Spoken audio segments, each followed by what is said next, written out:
Welcome to Oddball. I'm Charlotte Wilder. That's Amin Elhassan. Amin, I've been really looking forward to doing the show today because we haven't talked about all the stuff that's come out of NBA Media Days yet. We haven't talked about all the stuff that's in your nose, apparently. What's up with your voice, Charlotte Wilder? Oh, I burned my throat on some chili garlic sauce, and then it just keeps getting worse. I don't know. It doesn't matter. I just sound cool and gravelly. You know what? I mean, I've just been smoking a pack a day. Yeah, you sound like a cartoon character who's under the weather a little bit. I've been feeling a little bit unwell. Yeah. No, I don't sound that bad. Okay. No. Anyway, whatever. Media Day. I mean, I'm really excited about this. Everybody saw Lebron and Bronny. If you're into our contractually obligated segment, we're just actually going to get this over with off the top because the James family really did steal the show. I mean, at Lakers Media Day, it was, the clip of LeBron sitting courtside with Jeannie Buss and Linda, what's her last name? Linda Rambis on International Women's Day. And he said, first of all, happy International Women's Day. And they just they're like, oh, LeBron, they lose it. They're like laughing. That was basically LeBron to everybody at Lakers Media. Everybody at Lakers Media Day responded to LeBron as if he had just said happy International Women's Day. Yeah, why wouldn't they, man? It was a fun day. Like, we've talked about LeBron playing with Bronny for so long, and Monday was like the first day. Oh, this is real. It's really happening. It's really going to happen. We're seeing it. And, Media Day is the day where you take all the photo ops, you do all the little stupid little in-arena video skits and all that stuff. You might see something like Happy Easter. They taped it on Media Day. All that stuff was taped on Media Day. So regardless of whether we know whether Bronny's going to be here in the NBA for 15 years or 15 minutes, we're getting all the content right now. And clearly there's no kind of precedent for us to be like, he's great, or like, oh, he's really struggling or whatever. Yeah, you just take the most positive version of that, and that's what they did. Yeah, I love it. And we can see a picture, actually, of Bronny and LeBron in 2004, and then on Monday, which, I mean, you sort of have to not have a heart to that. That's pretty adorable, I mean. That's your reaction. My reaction is, a little less hair up top, a little more hair down on the chin and the cheeks, but like LeBron looks remarkably the same. The dude has he might have found the fountain of youth. He might be on. He might have. No. He's on to something that, they just found arthritis in my back, and I'm 35. This man is still playing basketball, and he's going to be 40 in his 22nd season. But they asked about LeBron scoring on Bronny during a Lakers scrimmage. And here's what LeBron had to say about that. I looked at the film and he did step out of bounds, but I'm not going to go there. No, you can go there. I'm not going to go there right now. That's a big part of it. But what do you mean you're not going to go there right now? You just went there. I definitely did. But I stepped out of bounds? He stepped out of bounds. They don't even have that camera angle of the baseline like that. All I know is I got to stop. Tell them about the stop I got on you when you dribbled out of bounds, though. No, that was a foul, too. He slapped my whole arm. And we, see. Did they call it? No. Did the ref call it? I'm not going to get that call right now. I'm not going to get that call right now. I'm playing against you're a rookie anyway. First of all, I thought that was my laugh. You know what the crazy... am I laughing right now? Charlotte, you know what the crazy thing is? I remember when I was coming of age and we had a house phone back then. Back in the days, kids, we didn't have everyone didn't have one of these. There was one phone for the house. It was plugged into the wall. So when people call for people in the house, you'd answer and they'd say, oh, can I speak to so-and-so? And I would answer the phone and one of my dad's friends would be calling, and then he'd just start launching into conversation because he didn't realize that was me and not my dad. Yeah. Yes. And if you close your eyes and let's eliminate LeBron's voice, but just listen to Bronny. He sounds exactly like LeBron. Like, it's not until LeBron talks. And by the way, LeBron talks, it's just that his voice is deeper now because he's older and he's had a lot of, what's that tequila called? The Humidor or whatever his tequila's called. Yeah. Yeah, it's because of that, right? Like, it's a lot of tequila, Lobos tequila, a lot of wine has made LeBron's voice a lot deeper. But if you listen to LeBron, from his early years in the NBA, Bronny has the same exact voice. And it's kind of scary. You're right. That is so true. That used to happen with me and my mom. My grandmother would call and just launch into something from my mom. And I'd be like, this is above my pay grade, Nana. Yeah.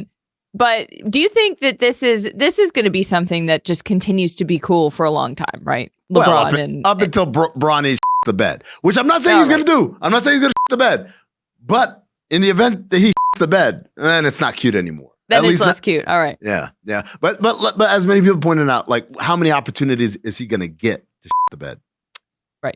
Right. Like, I mean, like the Lakers, for whatever you want to say about their roster, they at least believe internally, truly, that this is a championship roster, or at least the championship is the goal this year. And if that's a standard, I think we all agree, Bronny James probably does not play a whole lot of minutes in that scenario, right? Championship scenario, that probably doesn't happen. All right, moving. Building year? That's different. Let's move on. Sure, whatever. I don't care. We did it. We did our obligation, okay? All right, pencil pushers over there behind the glass. Yeah, great. Moving on, we go up the coast to Draymond Green on Golden State Warriors Media Day, and this exchange between a reporter and Draymond caught my attention. Take a listen. You know people worry about you. Fans, maybe your teammates. Why they worry about me? I am a successful black man in America doing incredibly well. What's the worry? They worry about you. They know the team needs you. So why are they worried? Because they know the team needs you. But they don't feed them. They don't know if you're going to be here. Doing this. I'm here. I've been here for 13 years now. If you're going to be here every night. It's all about how you spin it. I love how you try and spin it, but it ain't my spin to it, player. You know, the crazy thing, I can do the, I see both sides here, right? On the one hand, I understand what Draymond is saying. It's like, yo, what are you talking about? Worry about me. Again, I've made at this point, $100+ million, maybe hundreds, maybe of millions of dollars. I gave one of the largest gifts from an athlete to his alma mater in the history of this country. I played 13 years and we won 4 championships.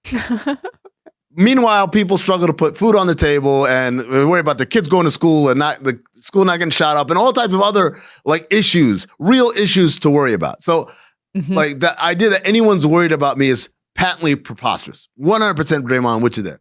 On the other hand, I think I know what the guy was going for. He wasn't going for like food on the table, safety of my children. Is Draymond all right? Like that's not what people talk about. He talk about fans who want to make sure that the Warriors are as great as possible, and Draymond is such a huge part of that.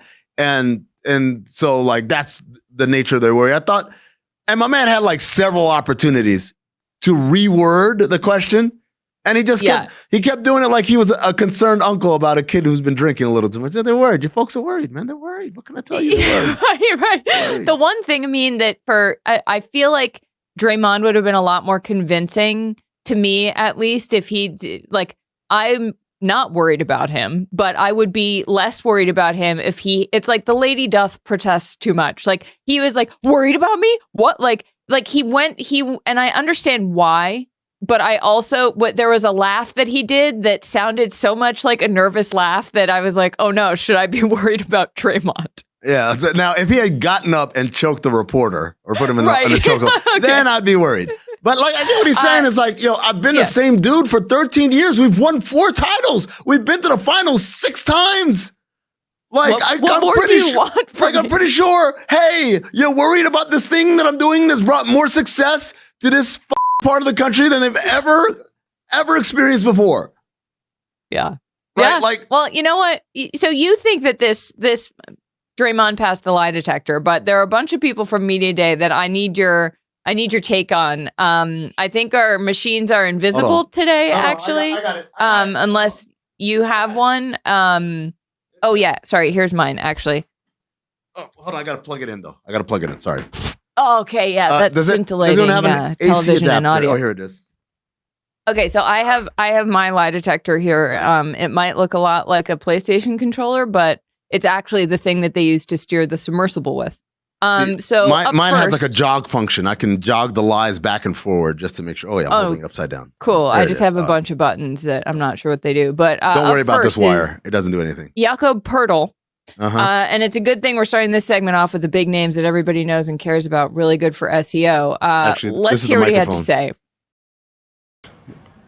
I think we all know, like, we're not going to like go attack the championship this year. Like, but it makes no sense for us to like try and like win every single game like as much as we can and sacrifice development.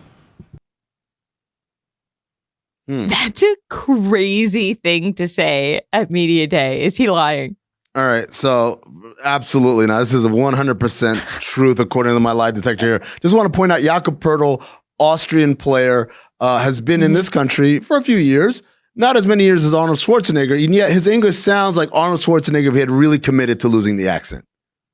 Right? Can we play that sound one more time? Listen to him and just think of Arnold if Arnold had really committed to losing the accent. I think we all know, like, we're not going to, like, go attack the championship this year. Like, it makes no sense for us to, like, try and, like, win every single game, like, as much as we can and sacrifice development.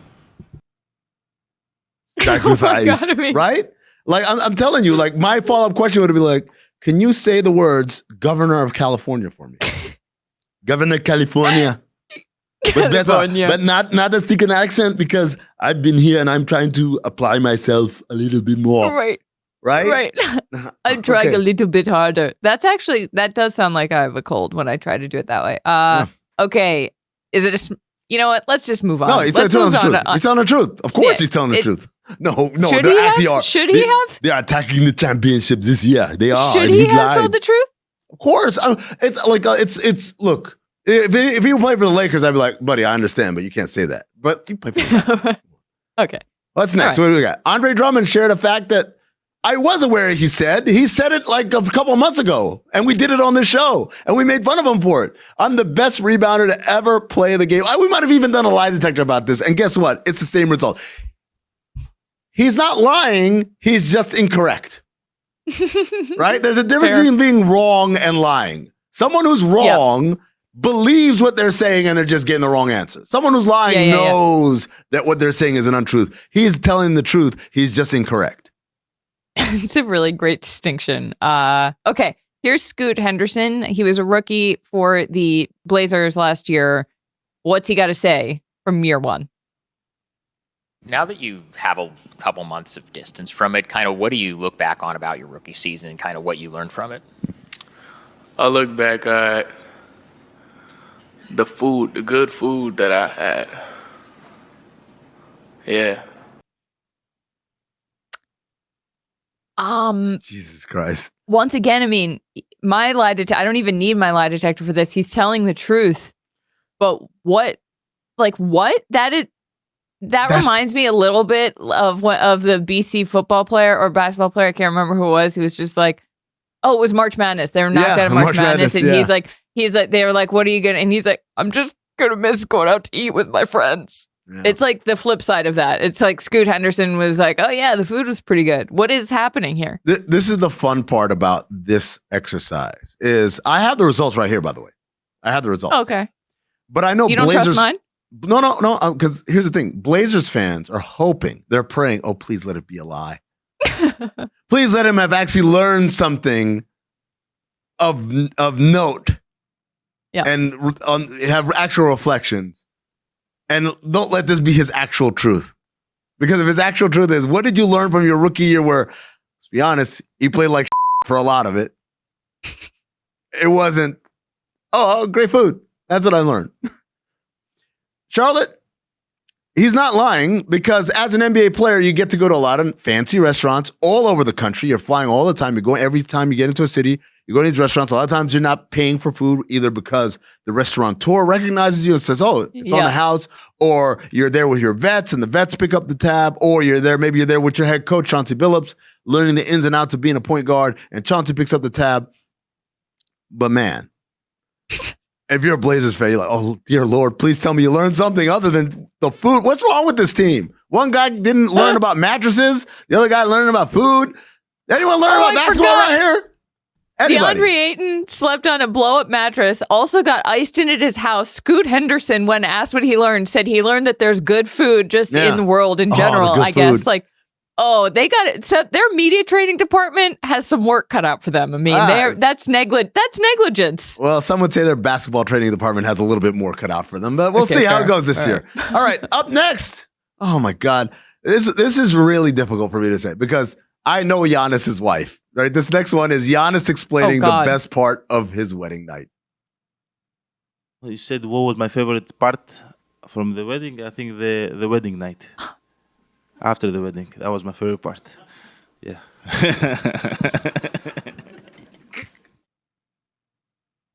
Oh my God, that little dance he does at the end. Also, I mean, do you see how tiny that microphone? That microphone looked like a tiny snow cone in his hand. Well, I don't really want to talk about his hand size or anything like that as we talk about fair. his wedding night. I don't really want to do a lie detector on this. Me neither. I don't. I worked with his I guess now his wife Mariah at Summer League over a decade ago. She's a lovely person, comes from a lovely family, and every time he does one of these little like risque jokes, I'm uncomfortable because I know who the person is. Like it's not like a random person. Like my wife. It's like no, it's Mariah. So sorry, Mariah. All right. What do we got? By the way, follow-up question here for you, Charlotte. Yeah. Damian Lillard said that him and Giannis did not link up at all this summer. Is that a red flag? Yes. Giannis was busy with the Olympics. He went over there. He played for Greece. He was busy. Yeah, Damian it's a small city. It's a small city. Look, I get that Dame was probably back in Portland. I understand that. I feel like, well, maybe it's not that concerning. They're coworkers. They don't have to be like best friends. Well, it's not about being best friends. It's more about because a lot of teams and a lot of players, they get together. Yes, they hoop together. They start to get that rhythm together. I remember one of my favorite leaders in NBA history is Jameer Nelson, because he would fund everybody coming up to one situation, one location, and they would have their own little training camp. No coaches, no team personnel, just do their own thing. And for the Bucks, especially how last year went, you would think they did that. But again, Giannis played in the Olympics, it's a long summer, et cetera. Yeah. Okay. Well, one more story to make the algorithm happy from LeBron and Bronny. Again? I think he was 5 or 6 years old, and he did something. He had grabbed the rebound and drove, coast to coast through the lane through a couple of the other kids, and laid it up and had a little trot back. And I looked over at his mom. And I was like, oh, he's special. He's special. She was like, what? He's 5 years old. What are you talking about? I'm like, I've seen this before. I know I've seen this before. Charlotte, it's going off the rails. Oh, my God. It's hot. The lie detector just burnt my fingers. Oh, my God. Look, I'm going to have to get a new one of these. It fritzed out. It burnt. It short-circuited on that one. I'm going to have to go analog for the last one here. Come on. That's that's like a vintage LeBron lie. I've missed that LeBron. We just got vintage LeBron back. It's like when he said he saw Kobe, he knew Kobe was going to score 81 that day. That's on that level right there. I knew. He was 5 years old. Oh, he's special. Shut up. Oh, man. All right. Can we close out with this one? Because this is my favorite thing that happened at Media Day. It's Did you add any horses to your collection this summer? Yes, 6. Captain Jog, Time Flies, Ferris River, Tactical, Something, Irvin Dino, and I forgot the last one. Do you tie your ring on your shoe before every game? Where did that come from, and do you plan on keeping that up this upcoming season? No, because I lost it, and I lost the second ring that my wife got me, so it's And then, how old are you? It's not going to be up to this anymore.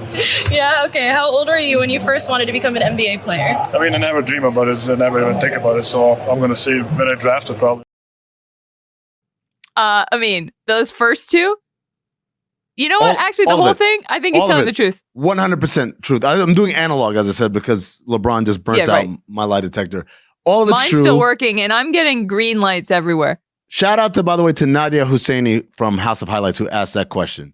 She was an intern. Really great stuff. She was an intern with the Nuggets when they won the championship. So, I know coming back to Nuggets Media Day is special for her. But, no, he's telling the truth. He's 100% telling the truth. By the way, he's got a horse called Captain Jog. Yeah. I want to bet money on that horse. Tactical something. My favorite part is that he just forgot one of their names. So we're going to... Tactical something was the one before the one he forgot. So it's not like he's not married to these horses, clearly. And also, I always thought tying your ring to your shoe, that's a great way to lose it. And so it's good to know I've been validated once again. Also, one last thing before we go to break. The horses' names are not in Serbian, or were those translations from their Serbian names to their English names? I feel like Captain Jog sounds like a translation. All right. We'll be right back.